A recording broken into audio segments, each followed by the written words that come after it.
talaga ito. Kung dito pa nga lang sa pagdinig ng Senado ay hindi na nila ito maipaliwanag ng maayos, yan ay prone na mabigoy, na pumalpak yan. At ang problema dyan, pera ng taong bayan yan. Hindi naman yan milyon, bilyon ng mga pera yan ng taong bayan. Kaya nakakalungkot na nangyayari ito. Dapat wag nilang madaliin yan. Kung hindi naman talaga kailangan yan, wag na nilang ituloy yan. Attorney Ricky Tumutorgo, nagtataguyod ng katotohanan, nakikipaglaban para sa bayan. Magandang araw mga kabunyog, mga kababayan.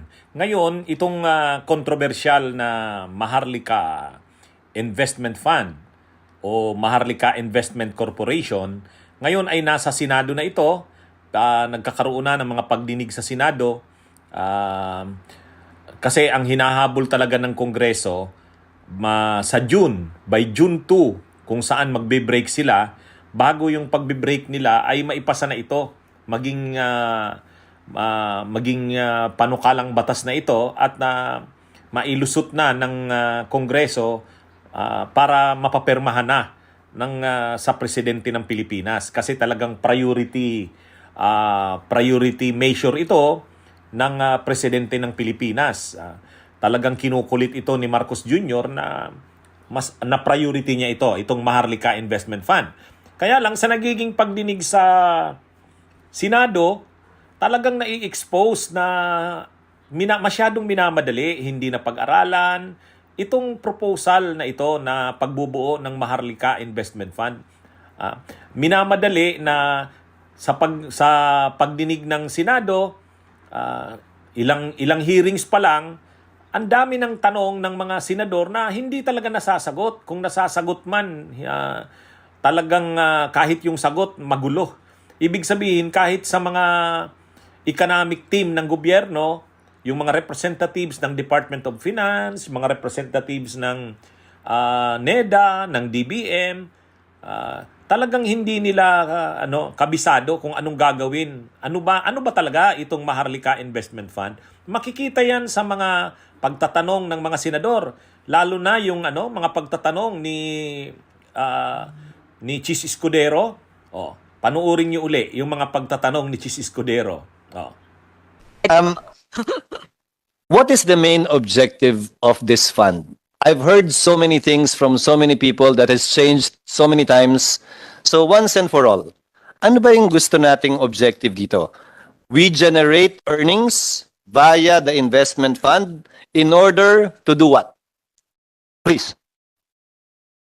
First of all, sir, of course, we want to do a lot of things sa national government. But right now, we are constrained because we have very limited resources. But we're saying also, now we can tap naman from other sources. So like in the case of Land Bank and DBP, right now they have these investable funds that we call. And that's about 1.3 trillion in the case of Land Bank. Ma'am Cecil, please correct me. That's correct, Treasurer Leia. Yes, ma'am. I know that. In the case of DBP, they have about 800 billion na investable fund. So we're just carving a very small portion of that. In the case of Land Bank po, less than 4%. Ma'am, forgive me, ma'am. You're not answering my question. What is your objective? What do you want to accomplish when we invest these funds? So we'd like to do more of the infrastructure projects. Of course, we have our PPP. We have also our national government projects. Ma'am, to cut you short, the bill of Senator Villar says, except infrastructure project. Nakalagay dito. Section 30.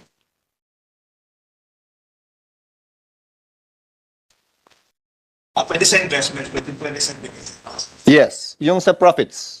Yung sa profits. I'm not talking about the investments yet. Yung kikitain natin dito, saan nyo gagamitin? Yung kikitain, una po, yung una pong pondo, pwede pong gamitin for more infrastructure projects at hindi lang po infrastructure projects. But No, po, yung pondo. opo. Yung kita. Yung ngayon po, dapat lilinisin muna natin to be able to provide for the contributions ng Land Bank at DBP. As Although wala pa nga yun sa bill, gagawin pa lang natin. So medyo para may balik po sa kanila. Ngayon po may sobra, and then of course, yung pong sobra, 25% of that na nag-accrue sa national government contributions, ilalagay po natin for the social services, mga healthcare projects, and this could also be additional, no? Para at the same time, mas makakaluwag po sa budget, sa fiscal space po natin ng national government. Ma'am, social welfare projects, it says in Section 35, excluding infrastructure projects. Hindi po. So yung kita, hindi gagastusin sa infrastructure. Puro social welfare lahat ng kita. 25%, sir, na kina-carve out. Yung po ilalagay sa social projects, so mga social amelioration projects natin. Yung balanse, Yung balancing na 75%, ng MIC, pwede pong retained earnings na po yun, di ba, ng MIC. hindi ko alam. Hindi nakalagay dito. Magiging retained earnings. Sir, sa ordinary business operations that will form part of the retained earnings. So, pwede po yung paikutin para then it can again be leveraged para magkaroon po ng mga co-investments, ng joint ventures. Ma'am, nakalagay po sa Section 35, doon pa lang muna tayo. 25% of the net profits shall be for poverty alleviation projects, provided the remainder of the net profits shall be remitted to the national government, earmarked for social welfare programs, excluding infrastructure projects. So, that seems to counter what you're saying, that 25% of net profits will be for social amelioration projects, and the remaining 75% is retained. Ang sinasabi po dito, the remaining of the net profits shall be remitted to the national government. Walang sinasabing retained earnings po sa Section 35. Siguro, sir, baka that is something that we need to clarify in the bill. Kasi po, definitely, sir, hindi naman po pwedeng lahat, kung hindi po contributions ng national Agree. government po yun, mapupunta pa sa national government. Agree. So, I'm sure meron pong other co-investors that they would also want to get their money back. Forgive me, ma'am. I'm basing my questions on the bill itself and not on what is not written on the bill. If you seek to add to it later on, then perhaps Yes, sir. the economic team can suggest the corresponding changes to address these concerns. Now, on the actual fund, net profits tayo kanina eh. Saan natin i-invest? Securities? Pwede po. Meron pong listing dito, yung allowable investments. Nakita ko nga. Opo. Securities, bonds, di ba? Opo. And infrastructure projects. Now, we're headed into a recession. Worldwide, globally. Are you considering that point? Are we headed towards a recession globally? Well, meron pong analysts saying na there would be recession in some of the advanced countries. But in the case of the Philippines, our view is that we will not be in that position. Yes, ma'am, but globally nga, we will yes. be affected by the recession that's looming and coming. Now, that's not necessarily bad because in a recession, ika nga, kung may bloodbath sa stocks, now is the time to buy. Why not? Now is a good time to invest. But my question, ma'am, is when will we reap the benefits?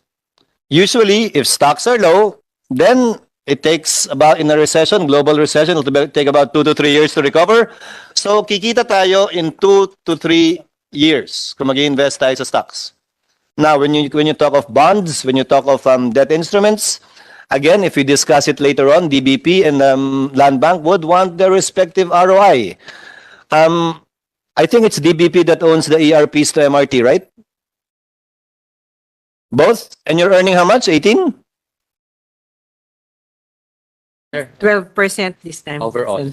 So, if it's at 12%, and I presume, magkano yung portfolio nyo? Magkano ang ROI nyo sa portfolio nyo for the past year? Ballpark. Our investment portfolio, Senator Escudero, is 1.3 trillion. And our average return on that investment in 2022 was 3.73%. 3.76. And on the part of, ang liit naman, 3.76? Sir. Ilan? 3.76 on the part of DBP? Your Honor, on the part of DBP, it's close to 7%. 7%. Return on equity, sir. Yes. My question, ma'am, is if you ask now DBP, at the very least, that will be their basis. So isn't that like borrowing from them to the tune of the guaranteed supposed rate of return on their investment in other investments? So whether it's at 3.7 or 7%, so as not to be unfair to them, di ba? We should guarantee at the very least roughly those amounts. Kahit habaan pa natin yung period for the last 5 years, last 3 years, and let's average it off. At the very least, can that be placed in the bill? To be Sir. fair to them. Yeah. Actually, sir, if they invest it in the GS right now at 5 years tenor, it's about almost 6%. So, yun pa lang Even po, higher. panalo na sila. Ngayon, sa PAGCOR, wala naman silang ini-investan, di ba? Puro out yun eh. Yun, pwede kang maglaro siguro ng ROI nila. But insofar as Land Bank and DBP is concerned, we have to give them a respectable rate of return guaranteed based on the... Pwede nga, sabi mo nga, pwede sa GS, 6% at the very least. Would that be fair? Yes. Yes po, dahil GS lang very conservative. Yes, exactly. Next question, ma'am. Mr. Chair, I'll just have 3 points. We will have several hearings anyway. Next question, ma'am. I discussed this earlier. Paano yung composition ng board? Bakit isa lang ang representative ng Land Bank? Kung target natin is 100 billion, ano ba yung capitalization na tinitingnan nyo ng Maharlika Investment Fund? How much is the capitalization? Sir, for the seed, so meron pong 75 billion from DBP and Land Bank. Tapos po, right now, if you will just base it on dun sa BSP, yung first 2 years nila, and base if it's the dividend last year of about 17 billion. Tapos po, meron pong PAGCOR na yung, again, if you base it on the dividend, so more or less mga 100 billion po. 100 billion pesos. Ma'am, I agree with the more or less 100, but we are organizing this corporation by virtue of a law, not under the corporation code. Right, ma'am? Tama po. Hindi ba dapat may capitalization yung batas? This does not have any. It simply talks of the contribution of Land Bank, of DBP, 10% ng PAGCOR, baka may mag-invest ng private sector. I mean, that it's a law, it's not an excuse not to have a capitalization, authorized capitalization requirement. The bill does not. Both versions, both the House and the Senate. So what would be para kung mag-i-increase tayo ng capitalization, di ba? Hindi yung decision lang ng board, hindi naman IRR lang. Like with any other corporation, they should go through the process and since this is mandated by law, i-amend yung batas just like the BSP charter. Di ba? Nung nag-increase tayo ng capitalization ninyo, we had to amend the law. The same is true here. Kindly provide for a specific authorized capital of the MIF.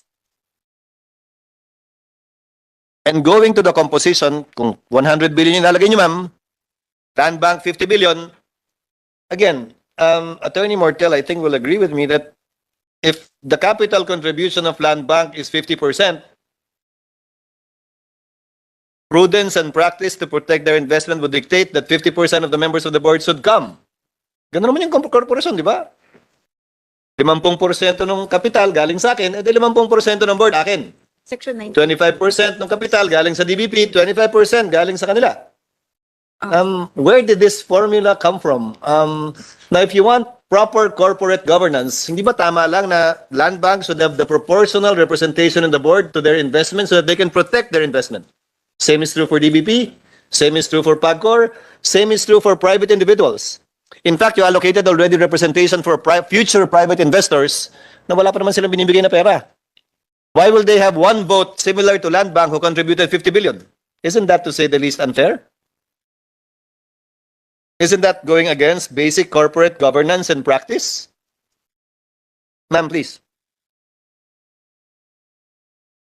Sir, sa Section 19 po, nakalagay, so we have yung 15-member board, yung Secretary of Finance, tapos po yung CEO na MIC, yung pong President, tapos yung Land Bank and DBP, and there would be 6 regular members representing the contributors to the fund, which are really Land Bank and DBP, in accordance with the proportion of their corresponding investments.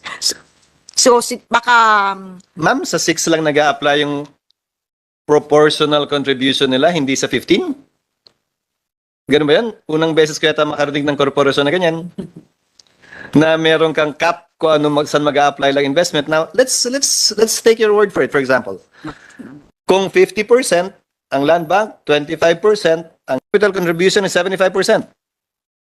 That's less than 50% of 15. Again, I want to understand saan ang galing yung hindi natin sinunod sa isang korporasyon, yung capital contribution ng investors.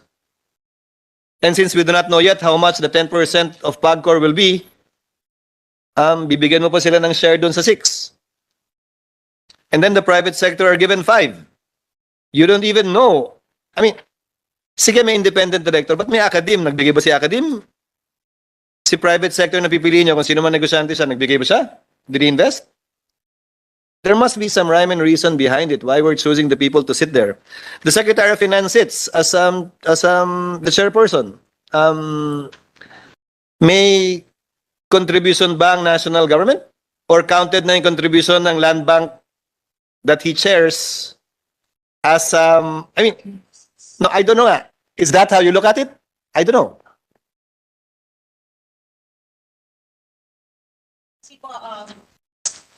Percent owned po ng DBP, ng national government ang DBP at ang land bank. So ika-count ko siya. So you have 8 out of 15 coming from land bank, DBP, kung binibilang ko Secretary of Finance, it's still not 75%. Now, my question is, shouldn't it reflect the capital contribution? Mr. Mortel, sir? Good morning, Your Honors. I will venture to provide my insights on this. I think the issue is cropping up because of the treatment of the kind of entity created. Here, it would appear, because it is an MIC, it would appear that it is a corporation. And that having so, the question of Senator Escudero perhaps is on the reflection if it is treated as a stock corporation. But if the entity is treated as a government entities with corporate body, then their submission could perhaps be accommodated. But not if the creation is entirely on the treatment of the same being a corporation. That's my submission, Your Honor. My presumption, sir, is that's why we're exempting them in the salary standardization law, the GCG law. We're exempting them from everything. Payment of taxes, procurement law. The intention is for this company to operate as a private entity. That the principles of business would apply to this corporation and should therefore reflect to the corresponding interest and stakeholding of the contributors to the fund. Otherwise, it will be just like BSP. Created by law, kami nagpangalan ng lahat, national government nag-contribute, okay lang. So, may I ask, Ma'am Lea, so is Attorney Mortel correct? Ang tingin nyo rito, hindi ordinaryong korporasyon, we will not treat it as a corporation, and yet you said in the proposed bill, you will treat this as an ordinary corporation wherein the rules of corporate governance would apply. Ma'am?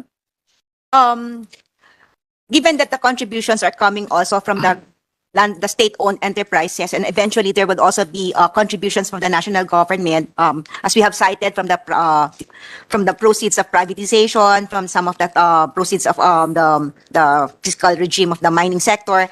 So eventually, tama po, magiging GOCC po siya. But we are asking for the exemptions from the GCG, from the salary standardization, from the Government Procurement Act. So it would be running on a commercial basis. So hybrid siya, ma'am? Ma'am, forgive me, ma'am. Ganon din po kasi yung formulation sa corporations like Temasek, even like sa Indonesia. So ganon din po yung structure niya. Yes, ma'am. But there are distinctions between Temasek and INA in relation to what we are proposing here. So just to clarify, so you're seeking to create a hybrid corporation that has all the benefits of a government entity, exemptions sa salary standardization, exemptions sa procurement law, exemptions sa payment of taxes, both national and local, which will wreak havoc, by the way, because when they invest in stocks and buy and sell stocks, ang hirap i-track nun, ha? But anyway, we will go there at another time. But, and when you buy and sell properties too, government bonds, etc., etc. But anyway, my point is, getting all of those benefits and yet not being treated as a business entity that can function as if it were a private venture. Oh, nakita nyo? Di ba? Oh, ang daming mga tinanong ni Chis Escudero na hindi talaga nila masagot. Oh, talagang supalpal sila itong mga economic managers o economic team ng gobyerno. Gayon din nang sinalang naman ito sa mga pagtatanong din ni Coco Pimentel, ang Senate Minority Floor Leader, ay nasirmunan pa sila. Nasambon sila. Kasi hindi talaga preparado ang mga representatives ng gobyerno. Parang dinidepensa lang nila ito, umaattend sila sa mga hearings dahil priority measure nga ito ng presidente. Pero sila mismo hindi rin nila alam ang detalye nito. Sa pagsagot nila, lalong nai-expose na hindi talaga nila kabisado. Kaya nga sabi ni Senator Coco Pimentel, sabi niya, pag-aralan nyo naman munang mabuti, huwag nyong gawin dito yung pagbi-brainstorming kasi ang nangyayari sa Senado ginagawa yung brainstorming. Hindi sila kabisad, hindi sila preparado, hindi talaga pinag-isipan itong batas na to, itong panukalang batas na ito na pagbubuo ng Maharlika Investment Fund. Panuurin nyo yung mga ano sa kanila, pangangaral, nasermonan sila ni Coco Pimentel. Basta from the point of view of the minority, just for the information of everybody, minority po kasi kami, we observe the majority aligned with the admin, and we see what you're doing. You're conducting a very expensive public brainstorming. Yan ang ginagawa ninyo eh. Expensive in terms of resources and in time, which you should have done months ago before actually making the proposal. Yan ang nangyayari po.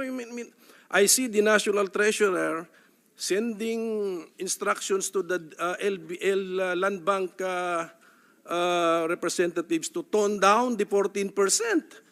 Dapat nag-usap na po kayo beforehand. May non-recurring pala dun. Di sinabihan nyo na sana. Don't use that 14% rate of return kasi may non-recurring dun. I mean, well, this is just the minority speaking, no? Should this ever reach but I hope that it does not in its current form, the National Treasurer assures us na merong listahan ng mga allowable investments. Meron pang last paragraph dun eh. And all other investments as may be decided by the board. Di sino naglolokohan dito? Di ba? You make it appear to Japanese investors, we're very strict. Pero sa dulo, may lusot. There is a 2% cap on administration and operating expenses. But there is a section 17 which allows additional expenses na wala ng cap. Well, at any rate, Mr. Chairman, I mean, being an administration measure, masyadong, well, the Senate should not allow this to pass in its current form. It's a very disappointing to be an administration measure. Ang assumption kasi, if it's an administration measure, backed up by all the best lawyers and bill drafters of the administration na po yan. And yet ito'y resulta. And then we hear news about the President reporting the Japanese investors are excited to invest in the Maharlika Fund. Where is the mechanism in the current bill? How do they invest? Wala din dun. Sa mechanism, kasi sa distribution of profits, hindi yata na-envision ang distribution of profit to a third-party participating investor. Wala dun eh.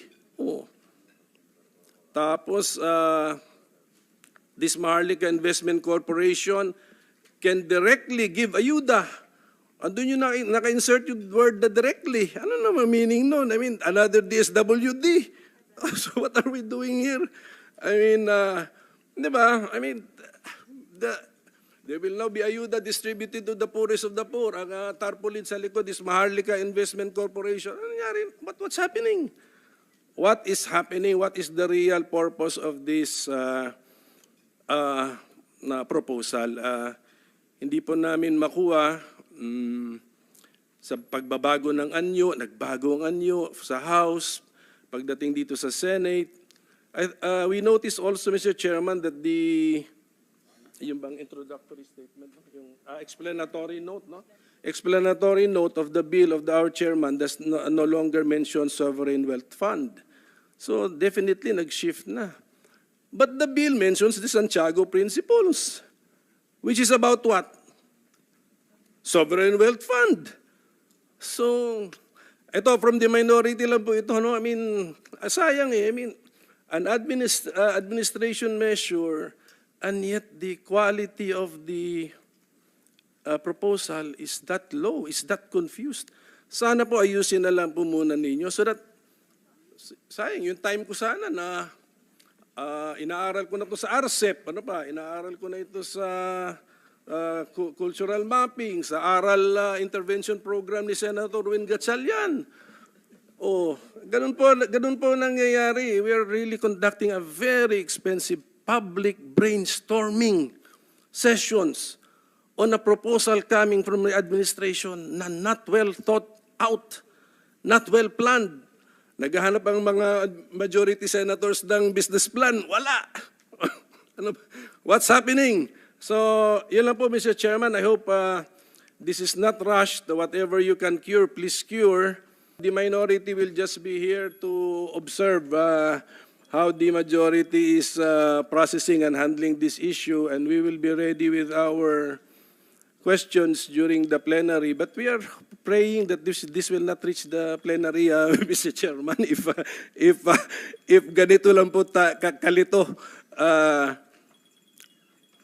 Actually, yung Senate version nagbago na nga. Yung House version may 4 na sa section 2 doon. Andun yung 4 na goals ng when people who know the finance world read the 4 objectives, parang sabihin nila, how can all those 4 be achieved all at the same time? Andun po sa House bill. So okay, so we are just here to present the other possible points of view, Mr. Chairman, to test the validity of the proposal.